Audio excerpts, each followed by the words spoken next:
Story 1. The Tunnel That Wasn't There Yesterday. I've always found peace in early morning runs. There's something magical about the quiet before the world wakes up, the crisp air, the faint glow of the streetlights, the feeling that for just a moment, the entire world belongs to you. That's why I remember that morning so clearly. It was 5:45 a.m., a typical Wednesday. I set out on my usual route through a small wooded trail that cuts behind our local park. It's a path I've run 100 times. But that day, there was something different. Just past the wooden footbridge, I noticed an opening in the trees.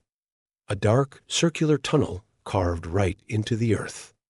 No signage, no fencing. Just an arch of old bricks, as if it had always been there, but it hadn't. Curious and running high on endorphins, I jogged toward it. The tunnel was narrow, the air inside damp and heavy. My footsteps echoed unnaturally loud. I ran for maybe a minute when I heard something. Not footsteps. Not breathing. It was singing, a child's voice. High, sweet, and echoing, like it came from deep within the walls. I froze. Then the light from the tunnel entrance dimmed. A shape blocked the way I had come in, tall, thin, and motionless. I turned to run the other way, but the tunnel didn't end. It just kept going. Suddenly, my phone buzzed. A call from my wife. That vibration jolted me back. I turned and sprinted toward the figure, screaming. The silhouette vanished just before I reached the entrance. I stumbled out, gasping, heart slamming against my ribs. When I went back the next day to prove to myself it was real, the tunnel was gone. Trees and bushes had returned like they'd never been disturbed, and the weirdest part, ever since that morning, I swear I still hear that song sometimes drifting on the wind just before sunrise. Story 2. There's a weird camaraderie among the night runners. A nod, a wave, an unspoken bond between people who find peace in the dark.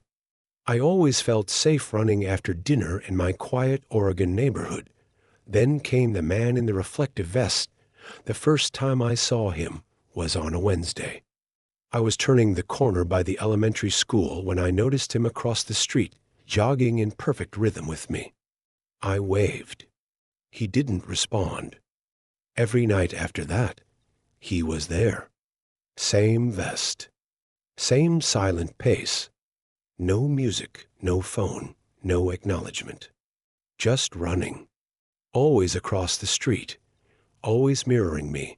I thought maybe he was shy. Or just focused. But then I noticed something strange. He never turned. No matter what direction I went, he stayed exactly across from me, matching every turn like a mirror, even on cul-de-sacs and side alleys. One night, I decided to confront him. I crossed the street mid-run and stopped in front of him. He stopped too. I said, "Hey, you okay?" He didn't answer, just stared. That's when I saw it. His vest wasn't reflective. It was glowing, faintly, like the light was coming from underneath. Then I noticed his eyes. They weren't reflecting light. They were absorbing it without another word. He turned and sprinted down the road faster than I've ever seen a person move. I never saw him again. But now I run with a headlamp and pepper spray. And I never, ever run alone after p.m. I was never the outdoorsy type. Shoes were still I hit my 30s. After a tough breakup, running became therapy. Each step helped me process the pain. Nature helped me breathe again. One weekend, I joined a local running group that explored different trails around the Midwest. We decided to hit a remote trail in southern Illinois, a place surrounded by thick forest and local legends. One of those stories? A girl who went missing on the trail in 1997. People said she was last seen running. Her shoes were found at mile marker 6, side by side, facing the trees. Creepy, sure, but urban legend stuff, right? Halfway through the run, I needed to stop and tie my shoe. The group kept going ahead. When I finished, I jogged to catch up, but after a few minutes, I realized I was alone. The woods had gotten too quiet. Then I saw them, 2 shoes. Old, weathered, facing the trees. Mile marker 6. Nope, I turned around, heart racing, but couldn't find the trailhead. Everything looked the same. I started running, not pacing, sprinting. My lungs were burning when I heard footsteps behind me. I glanced back, expecting to see someone from the group. But there was no one, just those shoes. Again, I don't remember much after that, just crashing through brush until I found a road and flagged down a car. They never found my group. And to this day, I don't know if they were real. But I do know this.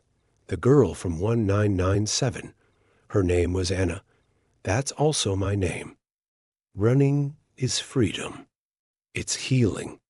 It's strength. But when the world goes quiet, when the wind stops, and you feel like something's just over your shoulder, listen to your gut.